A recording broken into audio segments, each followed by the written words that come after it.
estoy que como con alergia, por eso estoy con el agua más cerca, que me quedo sin voz un poco más rápido. Ya, entonces, hablando un poquito sobre la prevalencia de los trastornos temporomandibulares, en la población, ¿cierto? Vamos a ver una muestra de 45 niños, hablando de niños, ¿cierto? No de adultos. Se presenta el 12% de algún tipo de signo o síntoma de trastorno temporomandibular, ¿ya?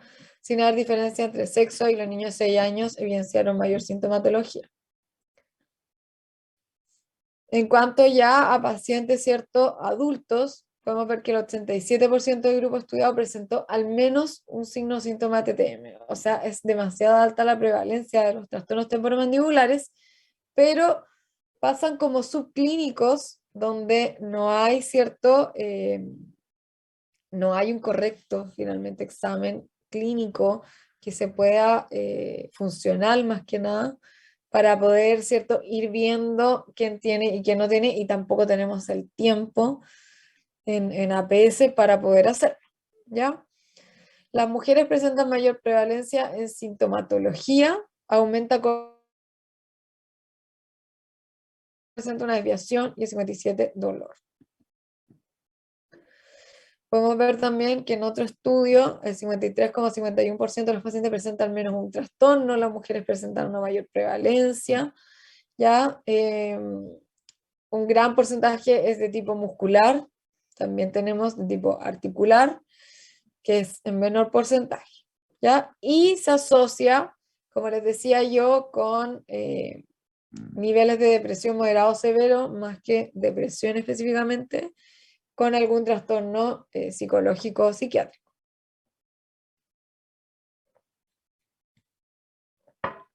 Entonces, vamos a localizarnos en esta taxonomía, que es la taxonomía ampliada de Peck, ¿cierto? Que es distinta a la de Okeson.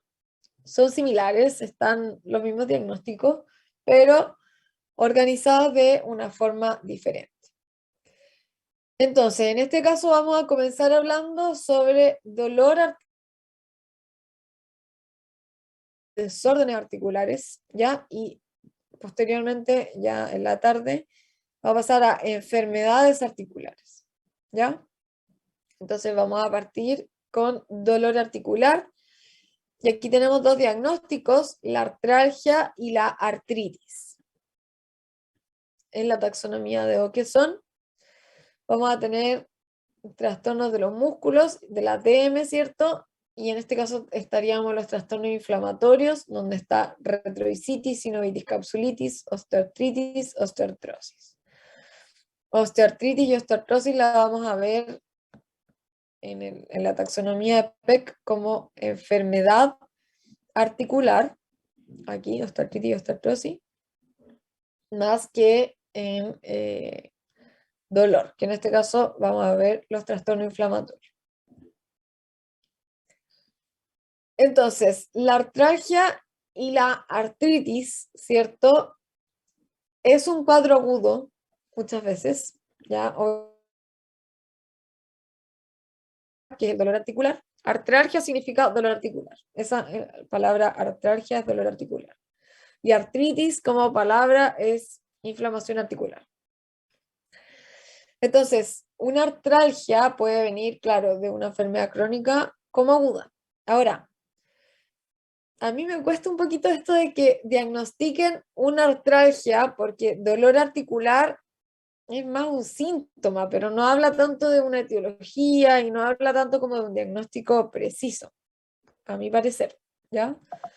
Pero está descrito dentro de esta taxonomía como un diagnóstico, ¿ya?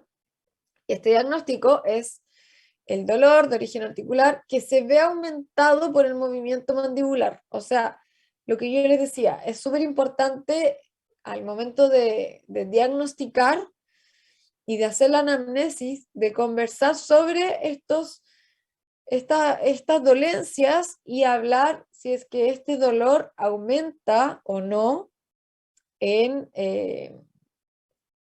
es que este dolor aumenta en función mandibular. Entonces, Me aumenta el dolor cuando yo abro, cierro, cuando yo como, cuando yo bostezo, etc. ¿Ya? Y además, la replicación del dolor mediante la palpación. O sea, yo palpo y le duele como le dolía, sí. Entonces yo estoy replicando el dolor que mi paciente tenía. El día del 15% de los pacientes con TTM presenta dolor, ¿cierto? La mayor prevalencia en mujeres. El rango de edad, ¿cierto? Va a ser entre los 20 y los 40. Y el principal motivo de consulta de un TTM es el dolor. Y yo creo que les va a pasar y les ha pasado, ¿ya? Perdón. Entonces, pasamos de lo que es dolor articular a artralgia, ¿cierto? Que replicamos el dolor a la palpación y es un dolor que has sentido antes, ¿cierto? Que aumenta con la función, a una artritis, ¿ya? Ya hablamos de un trastorno inflamatorio articular, ¿ya? Entonces, estos tres los podemos aglobar, o las artritis, como trastornos inflamatorios articulares, ¿ya? Artritis no es lo mismo que osteoartritis, ¿ya? Artritis es la inflamación de la articulación y osteoartritis es cuando hay una enfermedad degenerativa articular. Esa es la diferencia. Entonces, la artritis, cuando está inflamada, hay dolor en la articulación, hay edema, hay eritema, no necesariamente, generalmente de hecho no vamos a ver eritema. Aumento de la temperatura frente al oído, tampoco. Estos son los signos cardinales del dolor y de la inflamación, pero no necesariamente en la TM vamos a tener un eritema, un aumento de temperatura o un edema notorio en la zona de la articulación. Cambios oclusales, sí. No siempre, pero sí. ¿Ya? Por un cierto exudado articular inflamatorio. Que tenemos esto. Podemos ver, ¿cierto? Acá vamos a tener nuestra articulación, ¿cierto? Y cuando se me inflama la articulación, se llena de exudado inflamatorio, como sale. Y como se llena de exudado, esto lo que va a hacer es bajar, ¿cierto? Porque el exudado ocupa un espacio. Entonces baja y se va ligeramente hacia adelante también. Baja y se va hacia adelante. Porque el exudado ocupa un espacio. Entonces, ¿qué es lo que va a ocurrir? Va a haber un cambio oclusal. Porque si el líquido ocupa un espacio, si cambia la presión y limita, claro, cambia la presión y limita el movimiento. También limita el movimiento, por supuesto. Exacto. Va a ocupar un espacio, ¿cierto? Se va a mover probablemente hacia abajo y también hacia adelante, entonces no va a ocluir del lado donde está el líquido porque no va a poder llegar a contactar y también se puede desviar hacia el lado contralateral, ¿ya? Y como me decía Pedro, va a tener una limitación funcional también, ¿ya? Va a tener una limitación funcional porque no va a poder mover la mandíbula correctamente y le va a doler. Y el dolor ya te genera por sí solo una limitación funcional. Y la historia es negativa por una enfermedad sistémica inflamatoria. Entonces tenemos cambio oclusal, podemos tener una inflamación a nivel de la membrana sinovial, de la cápsula articular o del tejido retrodiscal. Y en cualquiera de los tres casos, finalmente, da lo mismo diferenciarlos porque va a ser, ¿cierto?, el mismo tratamiento finalmente para los tres. Una inflamación aguda, básicamente. Es localizado en la zona y el paciente no tiene antecedentes de una enfermedad sistémica. Entonces, en la artritis de la ATM, aquí nos hablan de que tenemos los signos cardinales de la inflamación, pero la verdad es que generalmente no lo vamos a ver. Y rara vez se presenta un edema, y rara vez se presenta un eritema o aumento de la temperatura. ¿Ya? Lo que sí vamos a ver son los cambios oclusales, la limitación funcional. ¿Ya? Y si tomáramos una radiografía, obviamente en una resonancia vamos a ver edema. O sea, vamos a ver efusión o derrame. ¿Cuál es el manejo del odontólogo? En general, esto es súper importante, no voy a ahondar aquí porque es un motivo de urgencia. Y vamos a ver en la tarde las urgencias específicamente y les quiero mostrar en la tarde cuál es el manejo de un trastorno inflamatorio articular más como protocolarizado, tips que podemos hacer, porque ese es un manejo de urgencia. Una inflamación articular es un manejo de urgencia, ¿ya? ¿Cuál es la importancia de tratar una urgencia? Es que el dolor en este momento es agudo y es una inflamación aguda en este momento. Pero si dejamos pasar tiempo, vamos a transformar un dolor agudo en un dolor crónico. Y cuando pasamos a un dolor crónico, ya es mucho más difícil el tratamiento. Ya, vamos a pasar ahora a los desórdenes articulares, que son los desplazamientos de disco, que hablamos un poquito en la resonancia, pero que ahora vamos a ahondar un poquito más y hablar sobre la fisiopatología. Entonces, tenemos también la taxonomía de Okeson, donde posiciona de la articulación y nosotros vamos a hablar de desplazamiento discal con reducción, desplazamiento discal con reducción, con bloqueo intermitente. Tenemos el desplazamiento de disco sin reducción, sin limitación de la apertura, y el desplazamiento de disco sin reducción, sin limitación de la apertura. Tenemos esos 4 diagnósticos. Y en el caso de Okeson vamos a tener el desplazamiento de disco, el desplazamiento con reducción y el sin reducción. O luxación funcional también le llaman, de disco parcial o completa, también lo pueden escuchar. La luxación parcial de disco va a ser con reducción y la luxación completa va a ser sin reducción. Entonces, nuevamente es importante repasar, ¿cierto?, cuáles son las estructuras que mantienen la estabilidad del disco, donde vamos a tener retrodiscal inferior. Recordar, ¿cierto?, la biomecánica articular, en la que cuando se genera una apertura, es esta lámina la que me permite que salga el disco y la que permite que vuelva el disco a su posición por ser, ¿cierto?, por tener componente elástico. Recordar los ligamentos colaterales discales que me mantienen el disco en esta posición, ¿cierto?, sobre el cóndilo. Y también, en el fondo, todos los ligamentos que van a permitir y van a limitar el movimiento. No van a hacer un movimiento los ligamentos, pero permiten un movimiento. ¿Ya? Entonces, estos elementos que mantienen la estabilidad del cóndilo es súper importante porque, ¿qué pasa si yo hago un alargamiento de esta lámina alargamiento de los ligamentos colaterales discales? Sabiendo que estas estructuras no pueden ser alargadas y volver a su posición original.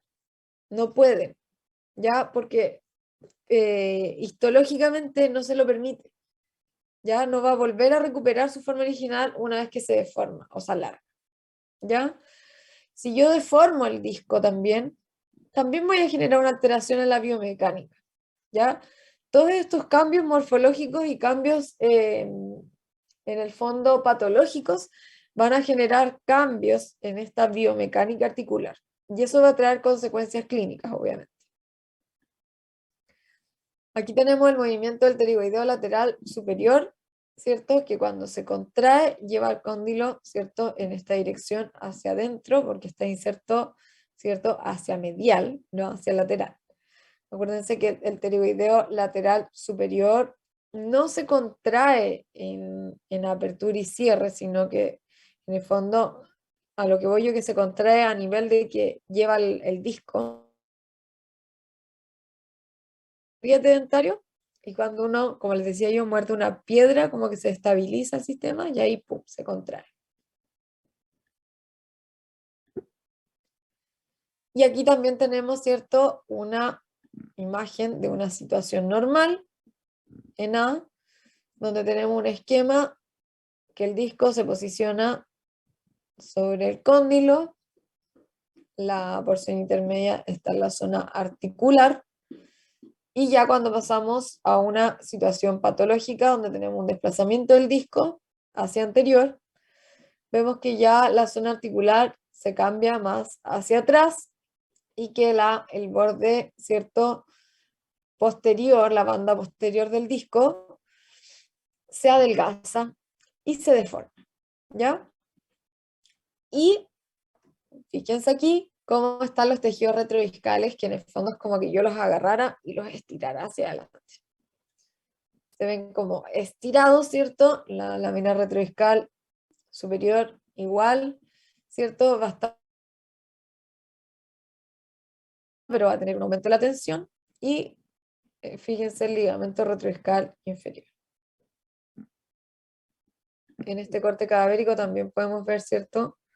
El desplazamiento de disco. Ya, entonces vamos. Esto. Vamos por parte. Tenemos la primera fase de la alteración. Voy a cerrar aquí, no sé cómo ponerlo ahí. La primera fase de la alteración interna va a ser, ¿cierto? Cuando ya se desplaza, es como la primera fase de cuando el disco se adelanta, ¿ya? ¿Qué ocurre cuando el disco se adelanta? Entonces, fíjense aquí en esta imagen, voy a correr esto, ahí sí.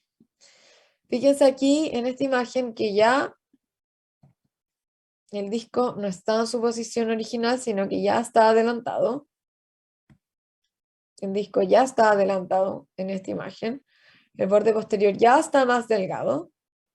Cuando el cóndilo, ¿cierto?, empieza a rotar y desplazar para poder abrir, de un momento a otro, que sería en este caso del 2 al 3, el disco, ¡pum!, se autoposiciona. Se pone, se interpone, ¿cierto?, en esta superficie ósea y la parte del medio, ¿cierto?, la zona intermedia, que es la más delgada, está en esta zona articular.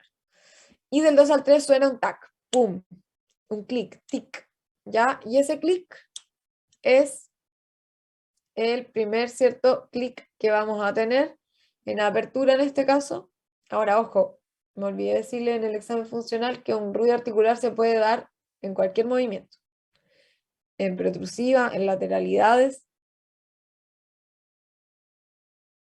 Va a marcarse en mi ficha el clic. Entonces, del 2 al 3 tengo un clic donde se autoposiciona y ahí es cuando suena. Y ahí es cuando tengo un ruido articular. ¿Ya? Después pasamos, ¿cierto? El paciente abre, fíjense el rango de apertura normal. Se estira esta lámina retrodiscal, me retrae el disco, todo normal. Y del 8 al 1 disminuye la presión interarticular y ¡pum!, se me desplaza de nuevo el disco. Aquí es cuando se ocurre la disminución de la presión. Entonces, ¿qué ocurre? Tenemos que el cóndilo se traslada sobre el disco, ¿verdad? Que no debería trasladarse sobre el disco, debería estar siempre unido, pero sí se traslada sobre el disco y se genera este ruido. El disco también puede generar algunas adherencias, puede tener este tipo de adherencias. Va a sonar un tac, un clic, restablece la posición correcta del disco, se reduce. Aquí ya vamos a ir viendo cambios de por qué el disco se adelanta, ¿ya? ¿Y cuáles son estos cambios histológicos, anatómicos de por qué se adelanta el disco. Uno, la lámina retrodiscal inferior se elonga. Ya presenta una elongación que va a hacer que no sostenga bien al disco. Se elonga la lámina retrodiscal inferior y los ligamentos colaterales discales, que son los que mantienen, ¿cierto?, al disco en el polo lateral y en el polo medial, en su posición, también se elongan. Entonces el disco ya anda más flotando en este cóndilo y por eso es que el cóndilo traslada sobre el disco, que no debería. ¿Ya? El cóndilo traslada sobre el disco, siendo que no debiese pasar. Y cambia la morfología del disco. Ya cambia esta morfología y se adelgaza.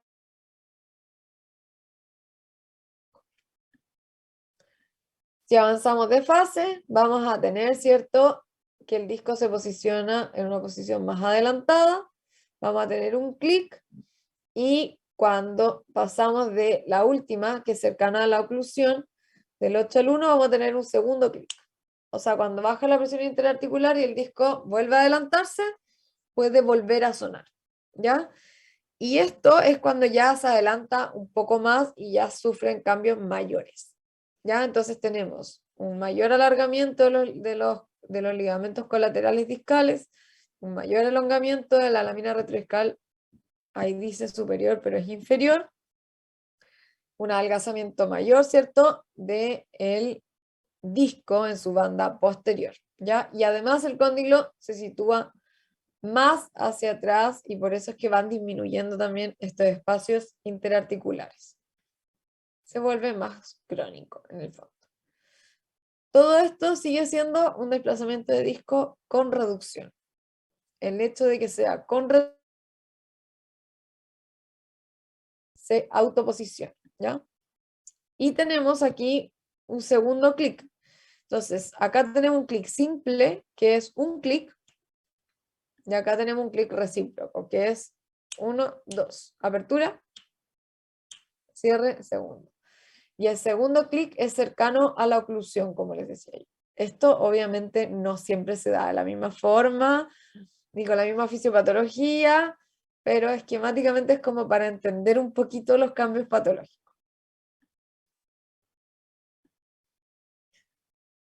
Y luego ya pasamos a una luxación funcional del disco, que es cuando ya el disco completamente, ¿cierto?, se va mucho más hacia adelante.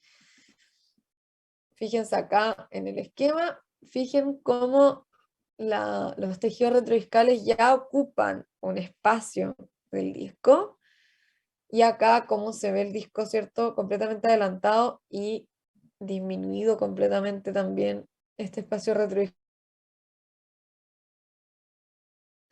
Al desplazamiento anterior, más importante el adelgazamiento, fíjense que ya está completamente adelgazado el borde, la banda posterior, ya no se diferencia, ¿cierto?, banda posterior, están más alargados los ligamentos, ¿cierto?, colaterales discales, la lámina retrodiscal inferior, y, muy importante, hay una pérdida de la elasticidad de la lámina retrodiscal superior. Cuando ya la lámina retrodiscal pierde esa elasticidad, ya pierde también la capacidad de llevar hacia atrás el disco. Eso acuérdense que es súper importante también. Por lo tanto, pierde la capacidad de autoposicionarse el disco. Tenemos del 1 al 2, el cóndilo se traslada en el disco, del 2 al 3 también se traslada en base al disco, y ya recién del 3 al 4 suena el primer clic donde se posiciona el disco. Rango de apertura normal, y luego pierde la presión interarticular, se vuelve y suena un segundo clic. Aquí ya probablemente, obviamente no es 100%, pero probablemente ya tengamos un bloqueo intermitente. Cuando hablamos del bloqueo intermitente en la taxonomía de Beck, ¿ya? Es cuando el paciente de repente abre y queda ahí. Y tiene que hacer un movimiento para poder seguir abriendo. No sé si lo han visto. Entonces el paciente tiene que acomodar la mandíbula para seguir abriendo. Entonces yo abro protrusiva y sigo abriendo, o movimiento lateralidad, y sigo abriendo, o al otro lado de lateralidad, y sigo abriendo. Pero tengo que hacer un movimiento para continuar, ¿cierto?, esta apertura. Entonces, eso es el bloqueo intermitente, ¿ya? Como que realmente no puede abrir, pero se acomoda y abre. Y esto ya es un desplazamiento de disco sin reducción. ¿Qué es lo que sucede? El paciente se desplaza al disco del 1 al 2, fíjense, del 2 al 3 cómo está, del 3 al 4 sigue sigue adelantado, del 4 al 5 queda completamente adelante y no logra volver a posicionarlo. Aquí está la pregunta. ¿Hay algún ruido articular en este momento?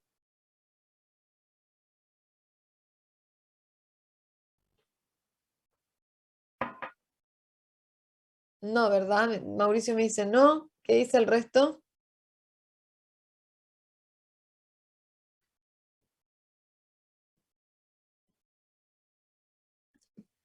No, ¿verdad? No hay ruido articular.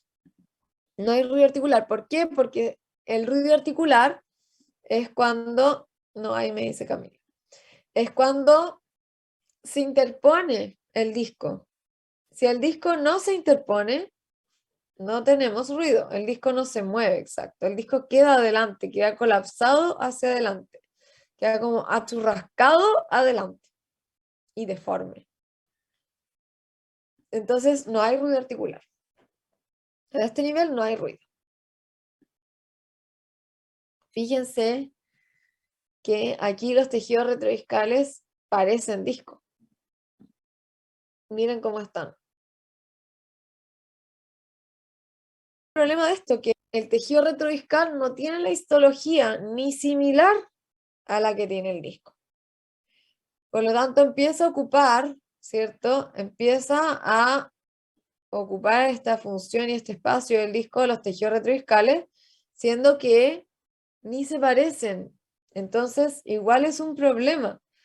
Además, que acuérdense que está vascularizado, que está inervado, por lo tanto, igual arroja dolor. Probablemente haya dolor, ¿cierto? No necesariamente en el comienzo del desplazamiento. Acá probablemente no hay dolor. Ya acá puede que comience un dolor. Acá probablemente ya hay dolor. Y aquí lo más seguro es que haya dolor. ¿Ya? Lo más seguro es que haya dolor. Entonces, el tejido retrodiscal tiene que sufrir una metaplasia. ¿Ya? Su histología para ser capaz de resistir, ¿cierto?, esta sobrecarga articular. ¿Ya? Las fuerzas articulares, fuerzas de compresión, fuerzas laterales y desgaste también. Y cuando ocurre este desplazamiento de disco, obviamente va a aumentar el roce también entre las superficies, se colapsa hacia posterior el cóndilo y empieza todo un proceso de inflamación articular también y de un proceso degenerativo articular.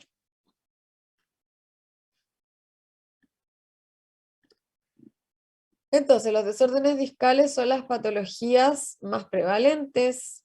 El signo clínico más común es el clic. Se produce una distensión de los ligamentos discales, capsulares, también asociada al adelgazamiento del disco. ¿Y por qué nos puede dar un desplazamiento de disco? Nos puede dar por, ¿cierto?, un macrotrauma, un golpe, una caída, un PAC muy... Me puede dar por un microtrauma. El apriete dentario, el comerse las uñas, el morderse las mejillas, el apoyarse así con la mandíbula, dormir así. Un microtrauma repetitivo, obviamente, me puede generar este desplazamiento de disco. El desplazamiento de disco con reducción, ya que generalmente es anterior, ya generalmente es hacia anterior, la historia, ¿cierto?, va a ser que el paciente, estamos en el con reducción todavía, en el primero, la primera fase. Primera o segunda fase, cualquiera de las dos. Ruidos de los últimos 30 días en función mandibular o paciente reporta ruido en el examen. En el examen hay positivo para clic, pop o chasquido. en apertura y cierre, o también puede ser, como yo les decía, en lateralidades o protrusivas. Y en la imagen vamos a ver, ¿cierto? En una resonancia magnética.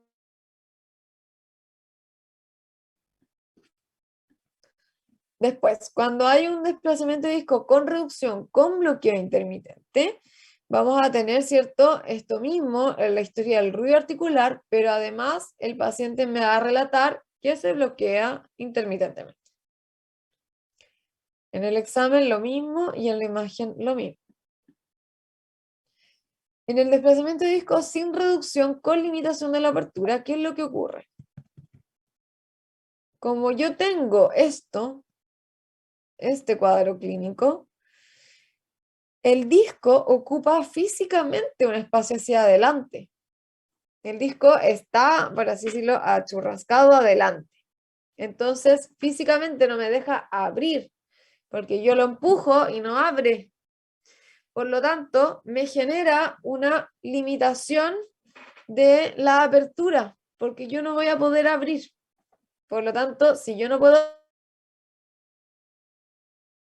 voy a estar empujando esto hacia adelante y me va a limitar la apertura. Entonces, voy a tener una apertura limitada. ¿Ya? Historia, mandíbula bloqueada y limitación de apertura severa. ¿Cuál es la historia típica de este paciente? Es que se levantó en la mañana, ya, o después de hacer un movimiento brusco, y no podía abrir la boca como antes, y está bloqueado. Se le llama bloqueo cerrado. Entonces el paciente abre aproximadamente 2 dedos, ¿ya? 20, 23, 25 milímetros. Es como lo que abre más o menos.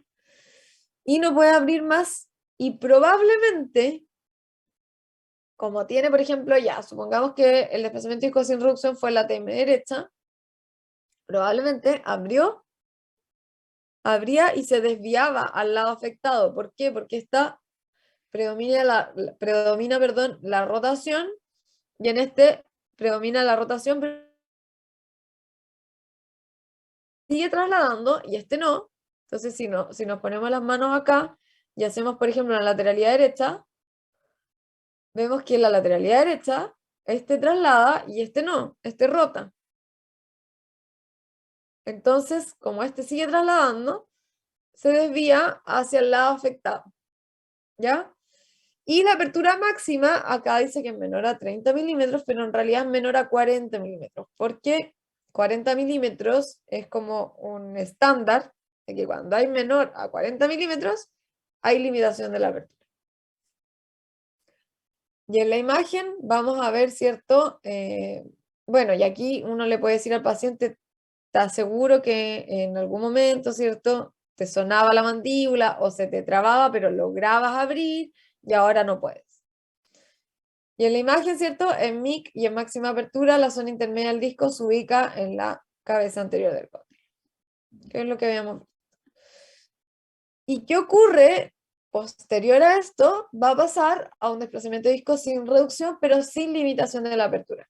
Entonces, pasamos de una limitación de la apertura a no tener limitación de la apertura, y en este caso es porque ya los tejidos se adaptan, ¿cierto? Ya el tejido retrodiscal asume más como disco, o sea, sufre esta metaplasia, y la ATM se va a adaptar, ¿ya? Entonces es lo mismo que anteriormente, pero en este caso va a poder comer. Ahora, generalmente al principio, no sé, pues abren 50 milímetros, se bloquean, abren 25 milímetros, 42, no abren tanto tampoco, ¿ya? No vuelven generalmente a la dinámica mandibular normal, ¿ya? Sino que igual van a presentar cierto grado de limitación de la apertura, pero que diagnosticadamente ya no es limitación de apertura, porque es más de 40. María José, ¿te puedo hacer una pregunta? Dime, Y en esos casos, como el tejido retrocordiscal asume como disco, ¿deja de doler o sigue con dolor? probablemente sigue con dolor. Ya. Generalmente, esta condición del desplazamiento disco sin reducción, sin limitación de la apertura, el dolor está. La mayoría de los casos está. Ya, y de hecho te consultan por dolor muchas veces a estas alturas. ¿Ya? ¿Por qué? Porque como les decía yo, cada vez que el disco queda adelantado, se empieza a ocurrir un proceso de inflamación articular. Y esta inflamación articular se vuelve crónica. A la par haber un proceso de degeneración articular, de enfermedad degenerativa articular, de una osteoartritis. Y la osteoartritis como patología es dolorosa. Entonces, generalmente hay dolor. ¿Ya? Y en la imagen vamos a ver que el disco, ¿cierto?, queda completamente adelantado. Entonces, ¿qué hacemos? Vamos mejor por parte así. Ya. ¿Cuál es el manejo? Desplazamiento de disco con reducción. Vamos a tener un paciente, ¿cierto? Supongamos que hicimos un examen funcional, ya el paciente no tenía dolor muscular, nada de dolor articular tampoco tenía, ya, pero tenía un ruido articular en la TM derecha, en apertura y en cierre, por ejemplo. Ya. ¿Qué hago yo? ¿Lo derivo o no lo derivo? Esa es como la pregunta, ¿cierto?, más importante. Necesario derivar un desplazamiento de disco. No es necesario. Un desplazamiento de disco con reducción no se necesita derivar. Lo que sí es importante y muy importante es educar al paciente. Tengo un desplazamiento de disco, el paciente recién le empezó a sonar y te va a consultar porque antes no le sonaba. Entonces va, te consulta porque, chuta, ahora me suena y antes nunca me había sonado. ¿Qué pasa con mi articulación? Ahí lo educo, le explico lo que ocurrió y elimino todo mal hábito que tenga, porque por algo ocurren estos desplazamientos de disco, algo genera esto. Entonces, probablemente el paciente se come la uña, aprieta de día, vamos a hablar después de bruxismo en vigilia, aprieta de día, ¿cierto? Se muerde el labio, se muerde las mejillas, ya se apoya con la mandíbula, etcétera. Y eso me genera que este microtrauma haga que se me desplace el disco. Entonces, tengo que educar a mi paciente en la condición que tiene, en decirle que el disco se puede desplazar, ¿cierto?, completamente. Ahora, como les dije, no es lineal, pero igual tiene más riesgo, obviamente. Y los hábitos. Súper importante eliminar el mal hábito. Ya, cuando el paciente tiene un desplazamiento de disco con reducción, con bloqueo intermitente, es porque el mal hábito persiste aún más y ya está muy adelantado el disco. Y aquí sí hay riesgo mayor a que el disco se desplace completamente, se luxe completo o genere un desplazamiento de disco sin reducción, ¿ya? Por lo tanto, acá es más importante que el paciente no tenga esos mal hábitos. Aquí podemos controlar al paciente, por ejemplo, en 3 meses para ver cómo está, si con la eliminación del mal hábito disminuyó, aunque sea un poco el bloqueo intermitente, y advertirle que en algún momento se puede quedar trabado y sin poder abrir. Y si es que le pasa, tiene que consultar de inmediato, tiene que ir. Eso es súper importante para este paciente. Decirle, en este caso, si es que no tiene nada más funcionalmente, no se deriva, pero hay que advertirle, se puede controlar también y explicarle que tiene que dejar del mal hábito porque se le puede desplazar y si se le desplaza se va a quedar bloqueado y si se queda bloqueado tiene que consultar de urgencia. Este es una consulta de urgencia, por lo tanto lo vamos a ver en la tarde. Y el desplazamiento discal sin reducción, sin limitación de la apertura, tiene que ser derivado, 100%. Este tiene que ser sí o sí derivado, ¿ya? Ahora, para ustedes no va a ser fácil diagnosticar un desplazamiento de disco sin reducción, sin limitación de la apertura, porque no van a escuchar ruido, ¿cierto? Su paciente probablemente, como es de APS, tampoco va siempre al dentista, ¿cierto? Va cuando les duele algo nomás, o cuando se le cae alguna tapadura. por así decirlo, una restauración.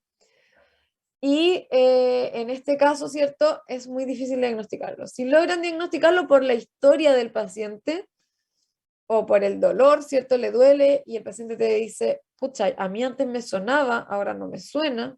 En algún momento no pude abrir la boca, pero ahora puedo abrir. Como por historia clínica, un poquito ver si lo alcanzan a diagnosticar. Y si logran diagnosticarlo o sospecharlo, porque igual uno lo sospecha finalmente. Finalmente uno sospecha esta condición y pide una resonancia y lo confirma. Eso es. Entonces, si sospechamos de esto, vamos a derivarlo de inmediato. ¿Por qué? Por todo el proceso de inflamación y por todo el proceso de enfermedad degenerativa articular que empieza a ocurrir.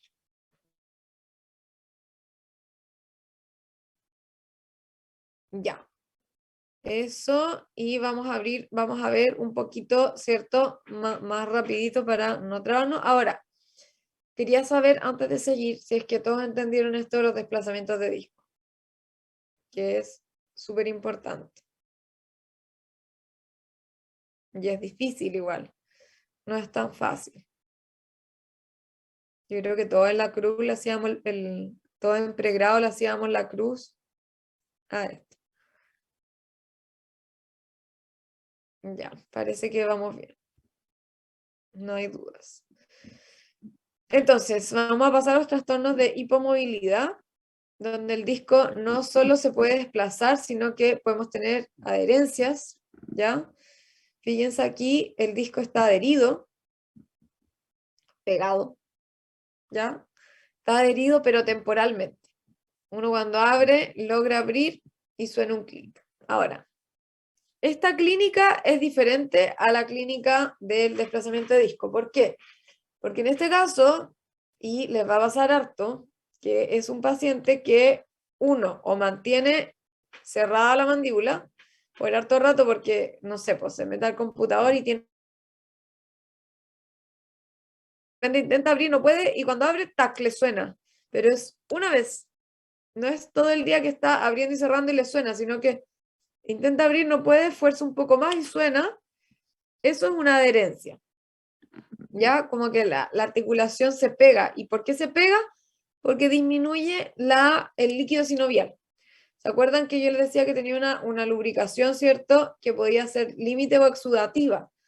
Esta lubricación exudativa también se agota, ¿ya? Y cuando se agota y tenemos disminución del líquido sinovial, nos puede pasar esto, ¿ya? Que va también acorde a una patología y a un mal hábito, porque hay una carga estática que hace que se me pegue, ¿ya? Y en el fondo es distinto. Ahora, puede tener un desplazamiento de disco también. Puede ser que el disco esté desplazado y cada vez que él abre y cierra suena, pero en la mañana, por ejemplo, porque de repente, no sé, pues puede tener un bruxismo, ¿cierto? Mantiene apretado y después cuando despierta trata de abrir, no puede, ya se abre más y suena, es como que el paciente distingue ese clic del otro. Es como otro ruido distinto, ¿ya? Con una circunstancia distinta. Ahora, cuando hablamos de adherencia, es transitorio. Y cuando hablamos de adhesiones, es que ya se pega permanente. Y se hace como un tipo de anquilosis fibrosa. ¿Ya? Entonces, acá yo esto lo eliminaría porque puede tener una historia de puede que el paciente tenga un desplazamiento de disco y también tenga una adherencia momentánea. ¿Ya? Pero cuando ya son adhesiones que son permanentes, ya empieza a perder la movilidad de la mandíbula. Porque obviamente está pegada con el disco y no me deja mover bien. Entonces tenemos un rango de movimiento limitado, una desviación no corregida hacia el lado afectado, por lo mismo que les decía, que el lado contralateral sigue trasladando y el otro no, por lo tanto se desvía hacia el lado afectado. Y hay una limitación de la laterotrusión del lado contralateral. Por lo mismo que les digo, si yo hago una lateralidad derecha, el cóndilo derecho no se mueve, no lo siento. Pero si yo hago una lateralidad izquierda, el cóndilo sale y traslada. Y como no puede trasladar, está limitada para el lado contralateral. Y en la imagen podríamos ver una resonancia también, ¿cierto? Una artroscopía, que ya sería casi cirugía, ¿cierto? Algún tipo de adhesión. Es difícil ver en una resonancia una adhesión, pero se puede. Y ya cuando hay un se une, se adhiere, que generalmente por un macrotrauma, ¿cierto? Por una cirugía, donde ya se ve una masa ósea, en este caso, donde no se distingue cóndilo, ni fosa, ni eminencia, sino que podemos ver solo el conducto auditivo y aquí debería estar el cóndilo con la fosa y la eminencia, que no se alcanza a, ¿cierto?, distinguir y se fusiona todo. Y ahí sí hay una pérdida progresiva de la mandíbula y ya no hay. O sea, disminuye muy seriamente el movimiento de la mandíbula, ¿ya? Y los rangos de movimiento también son seriamente y son muy severamente limitados. Por otra parte tenemos la subluxación, que es cuando el cóndilo sobrepasa la eminencia articular. Fíjense ahí. El cóndilo sobrepasa y se sale de la articulación. ¿Quién creen ustedes que se ve afectada por esta condición?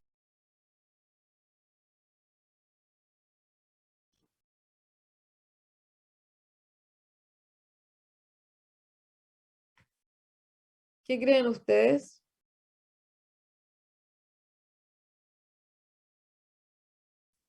¿Qué pasa cuando hay una subluxación? ¿Quién se inflama? ¿Quién? Ya, sí, el tejido retroiscal igual se puede inflamar, pero ¿quién sostiene la articulación? Que no se salga. ¿Qué ligamento sostiene la articulación e impide que la articulación se salga? La cápsula.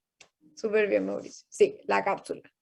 Entonces, cuando la articulación se genera una subluxación y generalmente una luxación, la cápsula se inflama. ¿Ya? La cápsula se inflama muchísimo. Entonces, tenemos una posición de boca abierta, el cóndilo, ¿cierto? Se coloca anterior a la eminencia y no puede regresar a la posición normal. Y el paciente por sí solo se reduce. Generalmente en la subluxación no hay tanto problema cuando el paciente, esto se da generalmente cuando el paciente es hiperlaxo, porque hay una hiperlaxitud ligamentosa en la ATM, ¿ya? Porque los ligamentos no son capaces de sostener la articulación en su posición, ¿ya? Y el paciente mismo se reduce, se vuelve, y probablemente esto le pasa comúnmente y nos genera un mayor problema y a veces no se da ni cuenta, y uno en un combin de boca abierta ve un paciente que tiene una subluxación, pero el paciente no se dio ni cuenta. Y la verdad es que no le genera un problema porque la eminencia probablemente es más plana y vuelve fácil. Ahora, ¿cuándo es un problema? Cuando obviamente le cuesta volver y tiene que hacer una maniobra, lo logra, pero se inflama, como les decía yo. ¿Por qué? Por el tejido retroiscal y principalmente por la cápsula. Y cuando el paciente no logra reducirse. Cuando se genera una luxación articular, pasa exactamente lo mismo. Pasa la eminencia. Y cuando el cóndilo sobrepasa la eminencia y no logra reducirse, necesitamos una maniobra para reducirla, ¿cierto? Necesitamos una maniobra para reducirla. Y en este caso vamos a tener componentes de, uno, ansiedad del paciente, del odontólogo, ¿cierto? De todos en general, se ponen todos muy ansiosos. También es importante considerar el tiempo de la luxación. ¿Por qué? Porque también tenemos un tema muscular, ¿ya? Un tema muscular donde la musculatura también reacciona ante esta luxación y se empieza como a apretar, ¿ya? Y necesitamos que nuestra maniobra sea efectiva. Ahora, este